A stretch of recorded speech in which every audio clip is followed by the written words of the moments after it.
जब लोकसभा में गरज रहे थे अखिलेश यादव, तभी अचानक से पीछे बैठे अखिलेश यादव की पत्नी डिंपल यादव उठकर चली गई, जिसका वीडियो सोशल मीडिया पर तेजी से वायरल हो रहा है।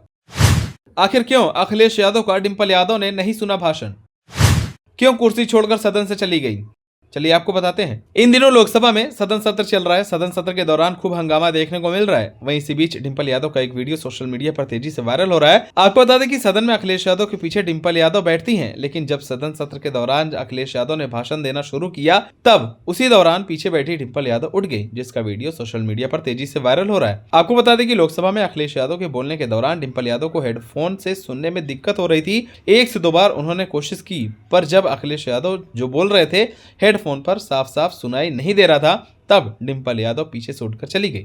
इसके बाद डिंपल यादव लोकसभा की दूसरी लाइन में जाकर बैठ गई, जहां से उन्होंने अखिलेश यादव का पूरा भाषण सुना, जिसका वीडियो सोशल मीडिया पर तेजी से वायरल हो रहा है। आपको बता दें कि लोकसभा में अखिलेश यादव ने पीएम मोदी के विदेश दौरे पर भी तंज कसते हुए कहा कि उन्होंने कहा था कि पिछली बार हीरा लेकर गए थे, इस बार सोने की जंजीर ले आइएगा। जंजीर देखकर शायद उन्हें कोई और जंजीर याद आ जाए। अखिलेश यादव ने आगे कहा कि हो सके तो कुछ बच्चे और महिलाओं को अपने साथ तो नहीं, किसी और के साथ जहाज में लेते आइएगा। इतना हक तो उनका बनता है। कुछ लोग तो बेइज्जत होकर लौटे हैं। उन्होंने कहा कि इस ठगी से सबसे ज्यादा गुजरात के लोग प्रभावित हुए हैं। वहीं इस दौरान अखिलेश यादव ने लोकसभा में कुंभ की व्यवस्था का भी मामला उठाया, जिस पर भाजपा सांसद निशिकांत दुबे ने आपत्ति जताई और सदन में हंगामा हो गया। उन्होंने कहा कि चांद पर पहुंचने का क्या फायदा जिन्हें जमीन की समस्या न दिखाई दे। कुंभ में अव्यवस्था से तमाम सनातनियों को दुखद हुआ। जाम हटाने के लिए 2-2 सीएम लगाने पड़े। लोगों के दुख तकलीफ के कारण इन्हें संगठन के लोगों से मदद की अपील करनी पड़ी। डिजिटल इंडिया की बात करते हैं, लेकिन कुंभ में कितने लोगों की जान गई और खो गए, इसका आंकड़ा नहीं दे पाए। लोकसभा में बजट का विरोध करते हुए अखिलेश यादव ने कहा कि मैं विपक्ष के बाकी साथियों के साथ हूं।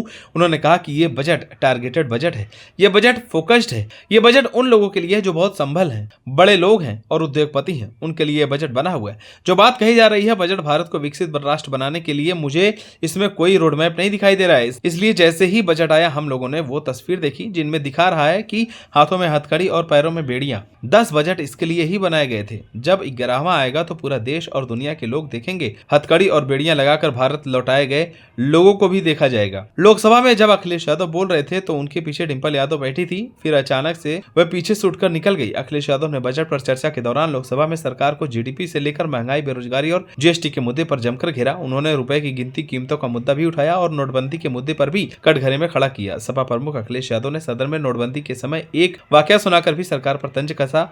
उन्होंने कहा कि नोटबंदी और जीएसटी आजाद भारत के इतिहास में सबसे बड़े आर्थिक सुधार है।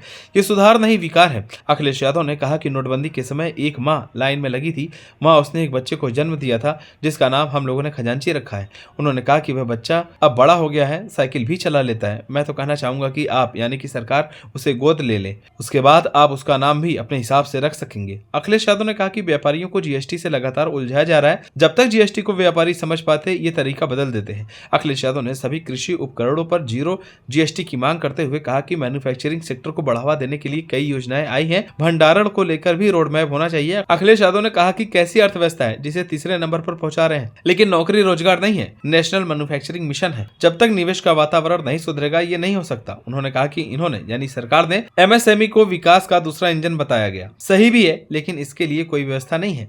11 करोड़ रोजगार मिलता है इस सेक्टर से, लेकिन इसके लिए न तो पहले के बजट में न ही इस बजट में कोई प्रावधान किया गया है। आपको बता दें कि इन दिनों सदन में बजट स्तर चल रहा है। इस दौरान पक्ष और विपक्ष के बीच काफी नोक-झोंक देखने को मिल रही है। आप सभी लोग अखिलेश यादव के भाषण से कितने सहमत हैं, मैं कमेंट कर जरूर बताएं। अगर आप नए हैं तो हमारे चैनल को सब्सक्राइब करें।